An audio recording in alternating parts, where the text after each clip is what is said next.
Welcome back, welcome in to the Touchdown Black and Gold vlog. I am your host, Blair Parks. Holla at your boy, coming to you live from the Hawkeyes / Man Cave, and this is our Week 7 review show. If you're not familiar with the vlog, we celebrate and touch down on all aspects of the college football landscape across this great nation, but with a special emphasis on the black and gold squads of the Missouri Tigers and the Iowa Hawkeyes. Wowee! What another stellar weekend we had in college football. The overall theme of the season continued. For the third straight week, a top 10 opponent was knocked off by an unranked squad, and unfortunately, for you, for me, the black and gold family, that came against our number 2 Iowa Hawkeyes at home against Purdue. So yes, overall, very rough weekend for some of us. And concluded with Week 7 was our 4-course meal. If you've been watching weeks 4 through 7, that acted as our 4-course meal. That was what was going to provide us some clarity and separation on who the legitimate playoff teams were, who were those who might be on the outside needing a little bit of help, and everybody else. And absolutely Week 7 has helped provide that. Couple just quick thoughts. I want to say thank you once again for being with me, giving me your time, your attention. Let's get the word out there. If you could feel free, I would appreciate any likes, any shares. Feel free to subscribe, share your comments with me, your concerns.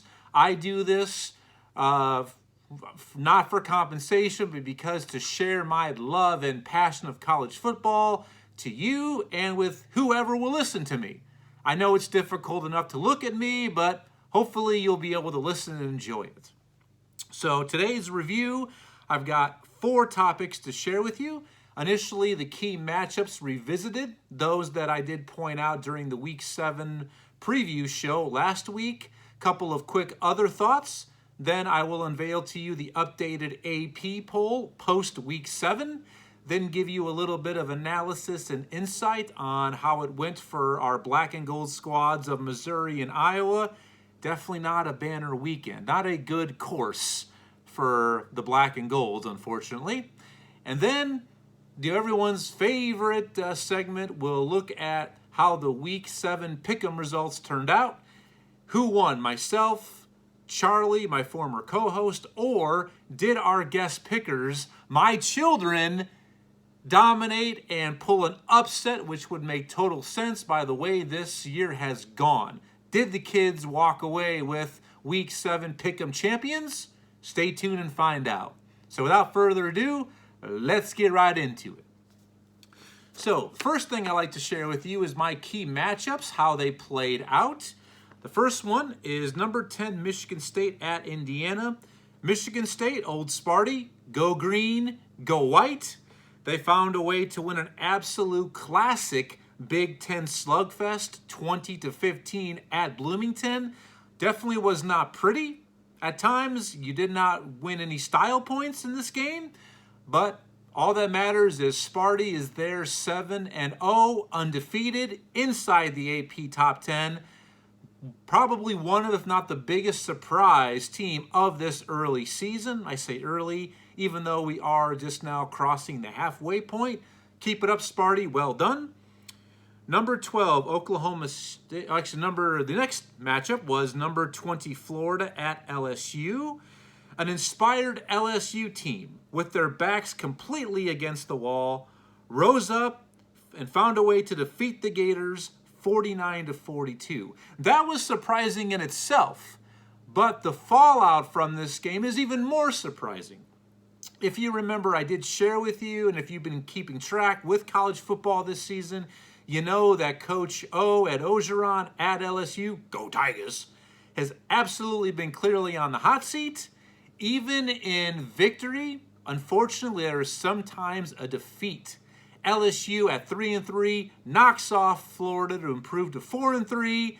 But the next day, it is reported that there is a separation that has been finalized at LSU between the LSU program and Coach O. So the divorce is happening. It's in writing. It's been signed off. At the end of the season, Ed Orgeron will not be coming back for the 2022 season. I have more to say about this. I could have a whole season on what the hell has happened. How have we got to this spot when a man not even 2 calendar years removed from winning a national title has been shown the door? But I'll share that with you during our midweek show on Wednesday when I have my updated storylines and headlines. This is going to be one of the things that will be dominated during that episode. So tune in to more of this to hear my insight on Wednesday's midweek show. So well done, LSU, but obviously did not help Coach O out. But we'll talk more about that during the midweek show. So well done, Tigers. Next one was big tilt in the Big 12. Number 12, Oklahoma State, who was undefeated, traveled to number 25, Texas.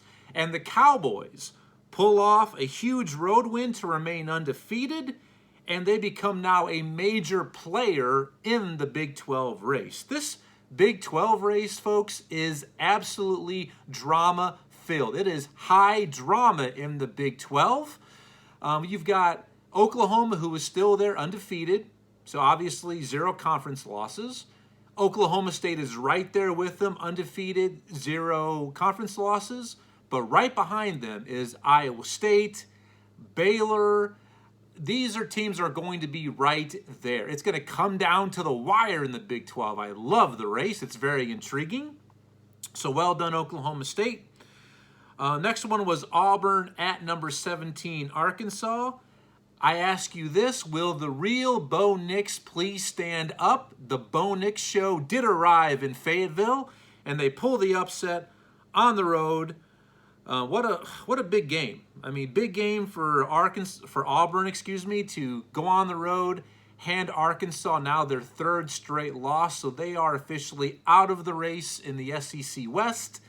Definitely was a big-time story early in the season, but definitely have flamed out just a little bit. Bo Nix was 21 for 26 for 292 yards and 2 touchdowns as Auburn does knock off Arkansas. And 3rd straight. That's a tough little losing streak for the Razorbacks. Pig Sue-wee! But still, overall, a very good year.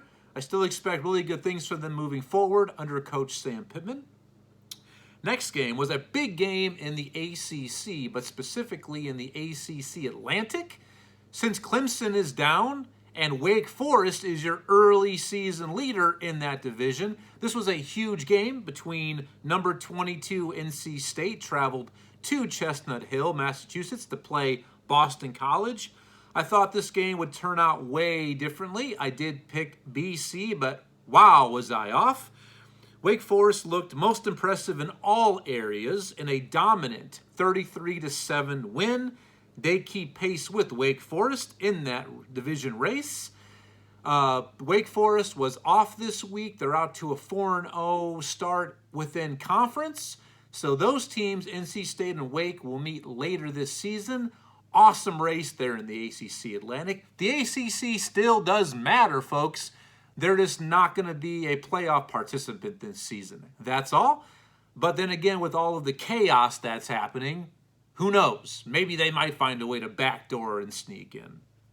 And to add to that, I did mention the 3rd straight week a top 10 team has lost at the hands of an unranked team. But after this weekend, what happened at the end of week 7, we now have so far a total of 47 losses by ranked teams. Absolutely a record to this point. Just wrap your mind around that. Blown. 47 losses total by ranked teams. I mean, that is absolutely phenomenal. I mean, what a game.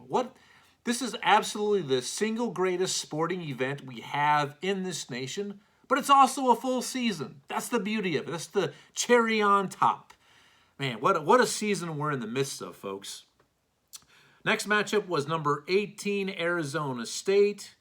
They traveled to Utah. Huge game in the Pac-12 South race. I did pick Utah. Arizona State was looking to go on the road and fork the Utah Utes to say, fork you, fork me. But they lost. What a game. 35-21. Utah is emerging as a serious Pac-12 title contender. Not just in the South, but in the Pac-12 in general. They definitely look much better offensively since turning to their backup quarterback, Cameron Rising. That offense is now hitting their stride. And hopefully that continues because your boy here picked Utah to win not only the South, but also the Pac-12 title. So we'll see what plays out there in Salt Lake City. Last gridiron matchup, that was a key matchup. Number 11, Kentucky traveled to the number 1 team in the nation, the Georgia Bulldogs. This was our spotlight game of the week last week. After keeping it a one-possession game at the half, early Kentucky looked like they would be able to press them. Now, not from an offensive standpoint. I mean, scoring against this Georgia defense is going to be few and way far in between. This is a NFL caliber front seven, folks. They have 9, that's right, 9. 1, 2, 3, 4, 5, 6, 7, 8, 9. 9 5-star recruits just on the defensive unit itself. That is amazing. So it's going to be tough to outscore this Georgia team. But late in the game, Georgia did what Georgia does. Georgia things. They pull away for a 30-13 victory. A very strong, good showing, though, by the Kentucky Wildcats under Coach Mark Stoops. So keep your heads up. This guy here, some of you may not believe in moral victories. I definitely believe in the things you can identify that went well. So kind of sort of moral victories. But eventually they've got to turn to victories. But overall, very well played game by the Kentucky Wildcats. And another one of the key matchups that I pointed out to you during the Week 7 preview show was the match that happened in Iowa City on the field hockey field.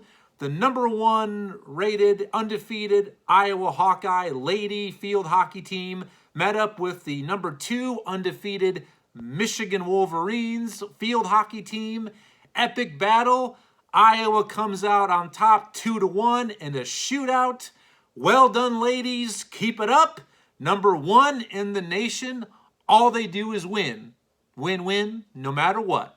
Well done, ladies. Keep it up. You make us proud. So that was the key matchups that I had. I wanted to revisit that I pointed out during last week's show. Now, something new that I want to add, the big man or big men on campus, those who went above and beyond, very similar to when you watch college football final on ESPN. They give the helmet stickers to units, players, teams, or coaches who really won the day's games. I'm going to do that myself with the big men or big man on campus. This week, I've got 3 big men on campus. The first one, the LSU running back, Tyron Davis-Price, ran for 287 yards, 3 touchdowns in that upset win over Florida. And that's even more shocking because coming into that game, through 6 previous games, he only had 288 yards total rushing. So basically doubled up in one game. Well done. Great performance.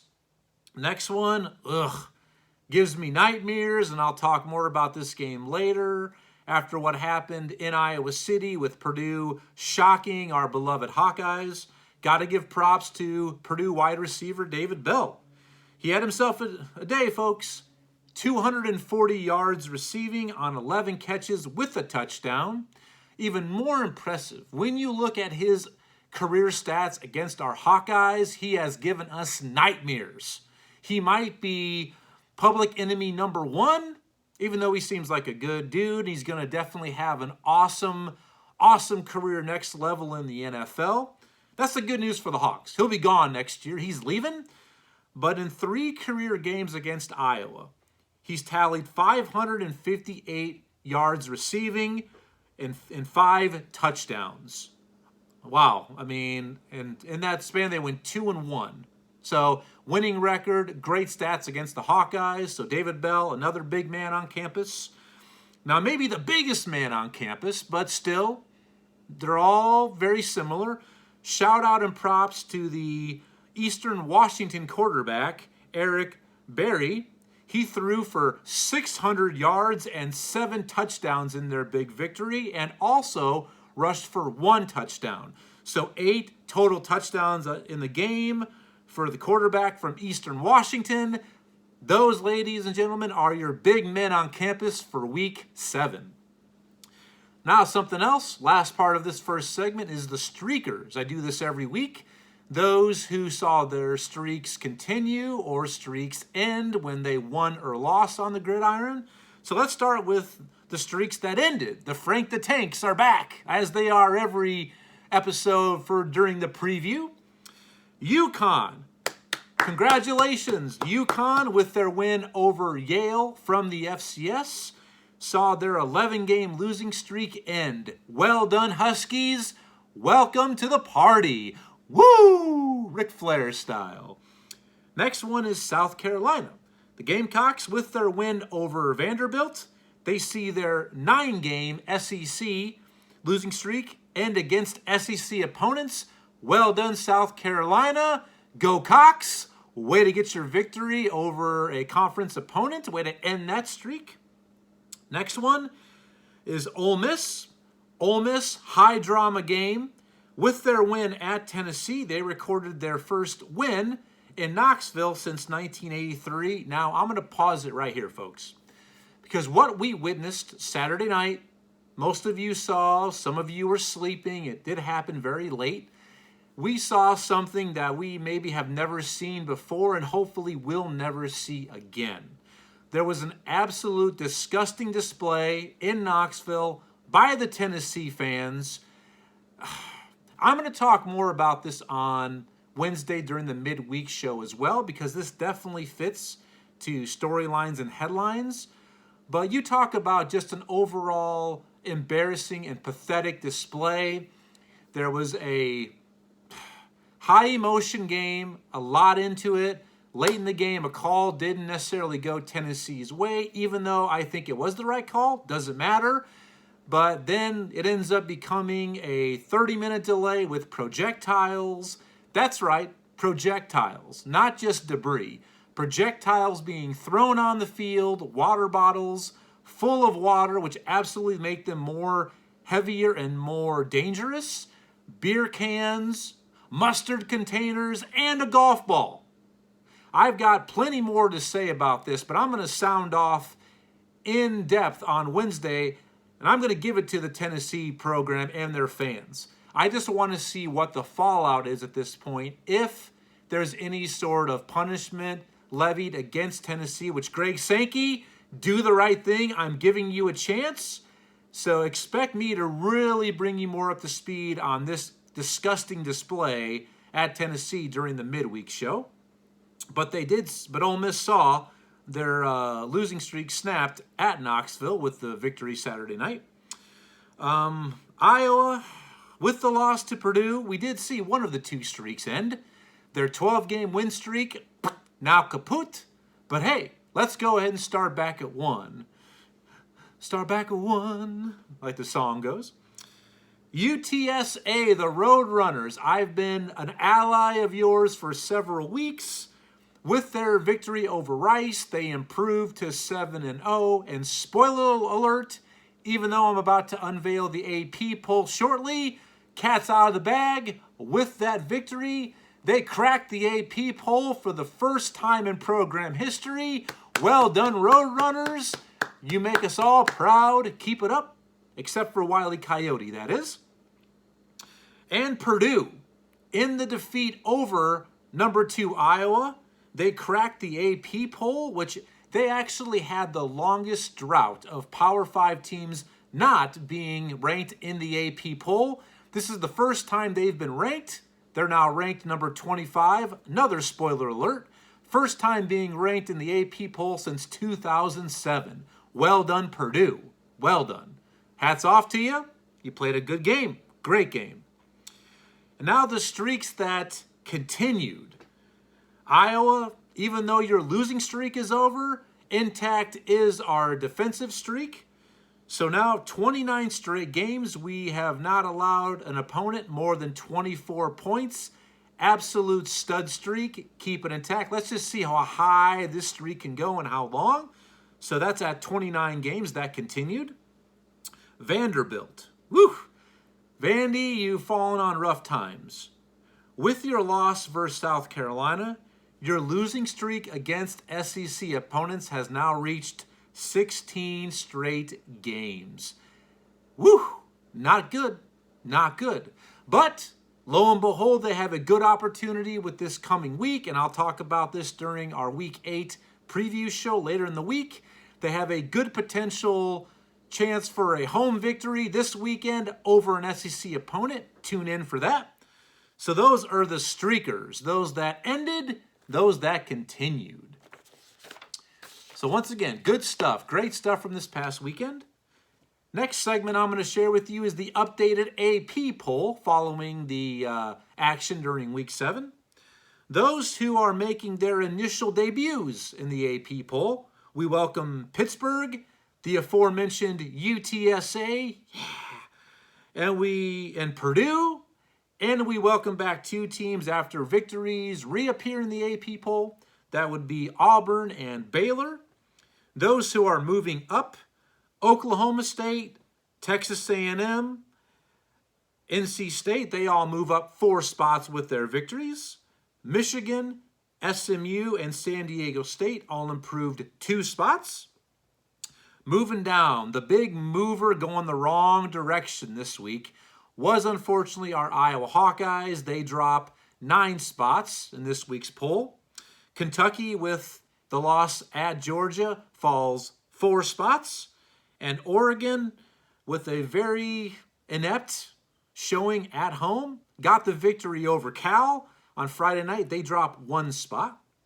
And those who are moving out of the AP poll, Arkansas with their 3rd straight loss, coming to Auburn, out. Arizona State getting forked, losing at Utah. They're out of the AP poll. BYU losing their 2nd game in a row. They lost at Baylor. They're out. Florida losing at LSU. And Texas losing at home to OK State. They find themselves this week out of the AP poll. So let me run down what the AP poll looks like. Number 25 is Purdue, 24 UTSA, 23 is the Pitt Panthers after their big victory over the weekend. Next is San Diego State, 21 SMU, 20 is the Baylor Bears, 19 Auburn, 17 is the Aggies of Texas A&M, got the victory over our black and gold squad of Missouri. Talk more about that game here shortly. Number 16, Wake Forest, who is on the bye. 15 is Kentucky. 14, Coastal Carolina. The Chanticleers remain undefeated. Number 13 is Notre Dame. Number 12 is Ole Miss. Number 11 is Iowa. They fall out of the top 10. I was surprised they would drop, but maybe not that far. Number 11 is the Hawkeyes. Number 10 is Oregon. Number 9, undefeated Michigan State. Number 8, Oklahoma State with that big victory in Austin. Number 7, Penn State, who was on the bye this past weekend. Number 6 is Michigan. They were also on the bye over the weekend, as was number 5, Ohio State, also on the bye. Number 4, Alabama, flexed big time against Mississippi State, 49-9. Number 3, Oklahoma, which looks like they have figured things out with new starting quarterback Caleb Williams. Definitely looks like the offense that we kind of expected from them. They looked very good. Very impressive Saturday night against TCU, a big home victory. Number 2 is the Cincinnati Bearcats. What a story. And number 1 remains, hands down, the best team in the nation, unanimously, the Georgia Bulldogs. So there you have it. Here's some of my thoughts on how that poll has fallen this week. Auburn and Baylor rejoin ahead of undefeateds SMU and San Diego State. Don't quite buy that. I don't think they're worthy. I mean, they both have 2 losses. I think Baylor has 1 loss. Auburn has 2, but yet they jump all the way into the low teens ahead of SMU and San Diego State. Don't get it. Head scratcher there. Iowa drops 9 spots. Now, some people might think that's fair, and I ask you in comment, fair or unfair? Definitely a bad loss at home to Purdue, but I suspected they would drop anywhere from 6 to 8 spots, so remain in the top 10, but they drop 9 to 11, which it makes me ask the question. 2 weeks ago, Alabama lost, number 1 Alabama at the time. Actually, they were number 2, excuse me. No, they were number 1. Number 1 Alabama travels to Texas A&M as an 18.5-point favorite and lose to the Aggies in College Station, but yet they only drop 4 spots. Don't quite get it. Gave up 41 points to Texas A&M, the number 1 team in the nation. I get it. It was a closer game, more competitive, but Alabama only drops 4 when Iowa drops 9. Don't quite get it. Don't really understand that, but maybe it's what Iowa deserves, and I'm not going to dispute that. Definitely was not a very good showing for our Hawkeyes, but is it more Saban, Alabama, SEC politics? Potentially. Me being the little conspiracy theorist that I am, you never know. You never know. So that's this week's AP poll following the action of Week 7. Next topic and segment is going to be how it went down for our black and gold squads. Let me get a quick swig of agua. And let me start off by saying it was not a banner weekend for the black and golds. Dessert definitely left a nasty taste in our mouths. The tiramisu, been sitting out too long. The ice cream was melted. The souffle, way too runny. And those of you who tried a souffle, you know what I'm getting at. I am not a fan. The pie definitely just didn't taste like your grandma's on Thanksgiving. Dessert was not appetizing to our black and golds. Let's start with what happened in Columbia with the Missouri Tigers. They lost at home 35-14 against Texas A&M, and potentially I thought this could have been a letdown game for Texas A&M, coming off a huge program-changing win over number 1 Alabama. Maybe they'd come in, sleepwalk a little bit, come out a little uninspired, a little unmotivated off of that win. They definitely got out early and took care of business. It was 28-7 at the half. In the second half, Missouri definitely looked better. They did buckle up, tighten up, but the 1 touchdown ended up being too much in that 35-14 loss. Connor Bazelak, 0 touchdowns thrown for Missouri, 2 more interceptions. But what really did it, the combination of the turnovers and the rush defense, they gave up 288 yards rushing, actually 283 yards rushing to the Aggies. So definitely better than what they've been doing. Well below their average. Remember, folks, this is statistically the worst defense in Division I football we're talking about with Missouri. And I said during last week's preview show, if they won the turnover battle, won the penalty battle, had no issues with special teams, and allowed 250 yards rushing or more, they would pull the victory. I even picked Missouri in our pick'ems, which obviously was a mistake, but just didn't turn out that way. But overall, things looked a little bit better on the field for Missouri.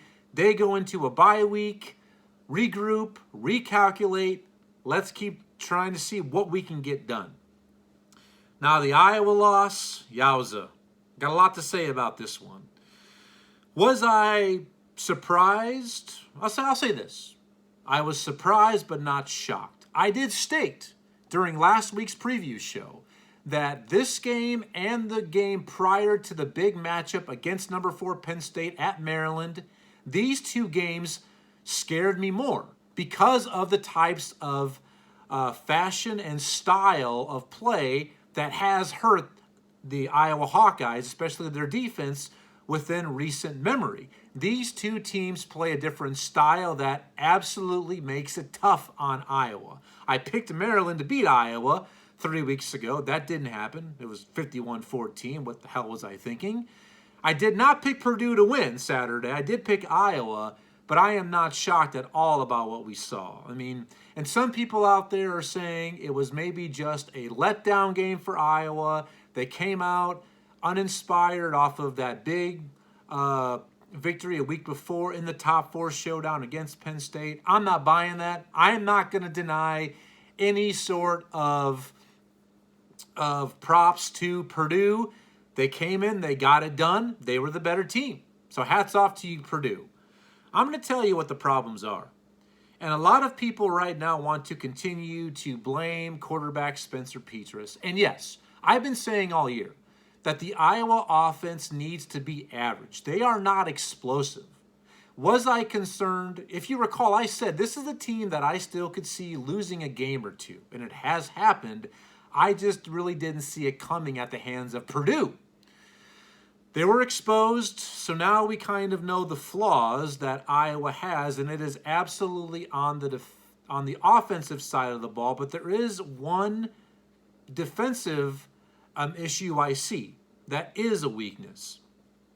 Spencer Petras, people are on him saying we should have a quarterback change. Folks, that's not going to happen. Iowa doesn't have another quarterback that's capable of winning. He is their best option, and I think the coaching staff knows that. So give the kid a break. Unless you know something that I don't, if you've been going to the Iowa practices and seeing Alex Padilla light it up, oh yeah, that's right, you haven't? Because they're closed practices? Shut your mouths, calm down. He gives us the best chance for victory, and he does. Petras did have a career-high 4 interceptions, but the last 3 of those came in the last 5 minutes of the game to where Purdue was able to drop an extra man, 8 in coverage. Petras was just trying to force the ball. Absolutely, they were bad decisions. I'm not trying to lessen the blame on him, but at that point, they did what they had to do, being down 24-7. They had to take chances, and it absolutely backfired on Spencer Petras. So I can't blame him all for that. I can't. But the Iowa offensive woes, people, and this is the truth, it's very unlike Iowa, but it is on the offensive line. Post Week 7 against Purdue, I looked at Pro Football Focus, where they rank basically anything and everything. The Iowa offensive line is ranked 99th as far as pass protection. So that is telling you they cannot stand up and protect Spencer Petras when there's a passing opportunity. 99th in the country. If you watch the game or have a rewatch or next game, watch Iowa, it doesn't matter. If you're only getting a second and a half to go through your progressions to find which receiver to throw to, it is a recipe for disaster. He does not have the time. And it's compounded by Iowa just doesn't have playmakers on the perimeter. They don't have big play, game-changer type receivers. They have good complementary receivers, guys who have good hands, who can pick up the occasional chunk play. We've seen that. But they don't have anyone dynamic on the perimeter. Their best dynamic player is running back Tyler Goodson, but the offensive line is causing him to be bottled up. The very few holes there are, he's hitting them, but they're closing and collapsing quickly. He can't find traction. He did have 68 yards rushing on only 12 carries. I think Iowa absolutely went away from him a little early, but the offensive line is not doing their job. They are not holding up. That is the biggest flaw in the Iowa offense. It's not the receivers.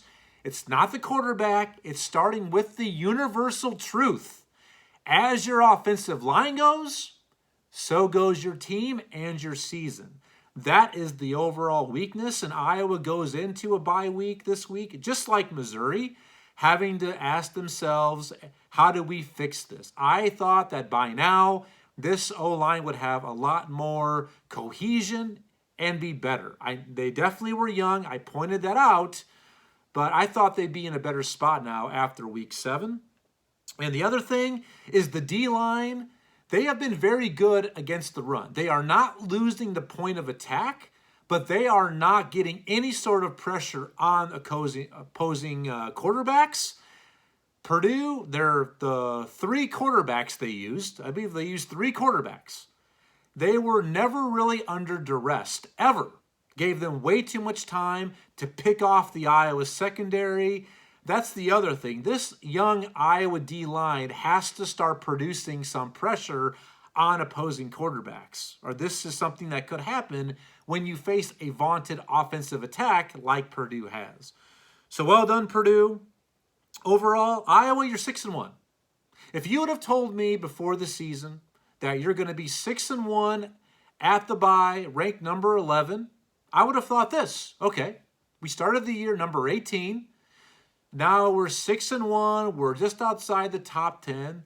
That shows me we probably would have lost one of those first 2 games against either ranked Indiana or ranked Iowa State, but we didn't.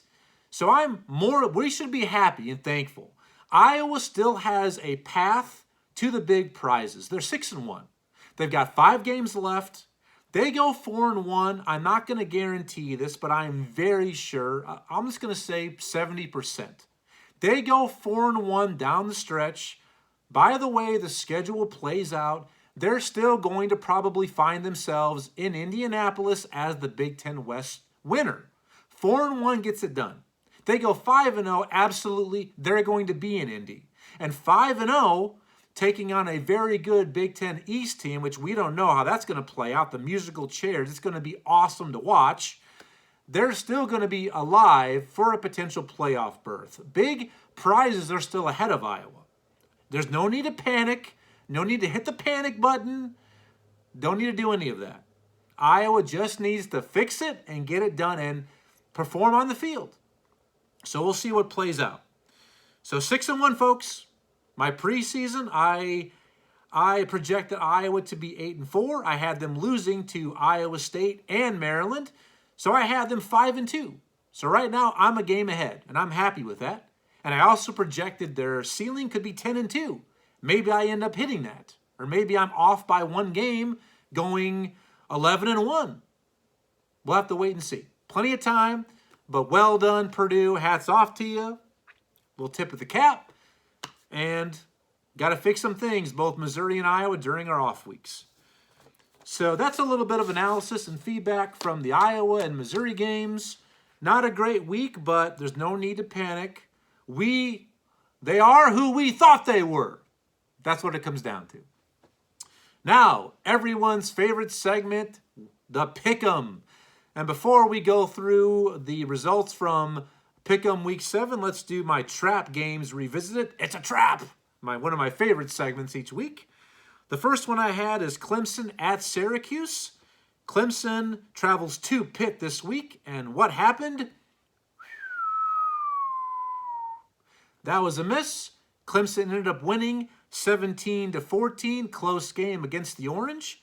Next game was TCU at number 4 Oklahoma. I thought Oklahoma maybe would have a potential letdown game, that huge comeback against their rival Texas last week in the Red River rivalry. That was a miss as well. Oklahoma got it done, 52-31. This team looks dangerous now that they've made the quarterback change. That's right, the preseason Heisman favorite, preseason number 1 pick potentially, first quarterback off the board, has now been benched. We'll see. There's definitely going to be more fallout in Norman from the QB change. Next one was number 21 Texas A&M at Missouri. I thought A&M might have a letdown game after the big win against Alabama. As I mentioned, that was another miss as well. Next one was number 13 Ole Miss at Tennessee. Ole Miss hosts LSU this week. Another miss. I already mentioned that. And the last one was Purdue at number 2 Iowa. I thought maybe Iowa could have a potential letdown game following the big win against Penn State. Direct hit. So I was 1 for 5 this past week on trap games. Oh boy, that loss. Tough to get over, but plenty of season left. No need to get down and out. Hawkeye Nation, black and gold family, we'll be all right. Please feel free. I love this. This has been awesome. Please, let's get the word out there to everyone. Like, share, subscribe.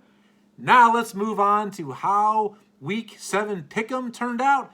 Who was our Week 7 Pick'em champ? Let's go through right now. Our guest picker, my children, Connor and Eliana, they went 8-7 for 53%. Charlie had himself a good week, my former co-host, Mizzou fan number 1. He went 11-4, 73%. And your boy right here, bringing up the rear, 7-8 for 47%. I am disgusted by that. Absolutely disgusted, embarrassed, ashamed, but not as much as some of you Tennessee fans should be. And once again, tune in midweek show for that. So I got third. Charlie took home the top prize this week, and the kids came in second. So this is where we stand through Week 7. Charlie and I have the ongoing competition for bragging rights. Who is black and gold tops number 1? Through Week 7, he now has taken the lead. We have a switch at the leaderboard. Charlie is 64-41 for 61%. I'm at 62-43 for 59%. If you recall, we set a goal to be at 70% at the end of the regular season. We both can still get there, but we got some work to do. And our guest pickers I've had 5 guest pickers. I've got 1 more coming up this week. And that'll be my friend, my colleague, Logan. He'll be making his run to be Week 8 Pick'em champion. We'll see how that plays out. But right now, the standings for the guest pickers. My friend Brett is 11-4 with the 1 seed. Brad, 8-7. He gets the 2 seed because he defeated both me and Charlie straight up. His prize is potentially a first-round bye in the guest picker tournament coming soon. My brother Anthony, 10-5. My kids, 8-7. And Caleb, 8-7. What a game. Man, what a weekend we had. That wraps up today's Week 7 review show. Please, once again, like, share, subscribe, comment. Let me know how I'm doing. If there's something you want me to discuss or point out or talk about, your wish is my command. Just let me know. I appreciate your time. Enjoy the rest of your day, and I'll see you on Wednesday. Thanks for tuning in to the Touchdown Black and Gold vlog. Talk to you soon. Bye.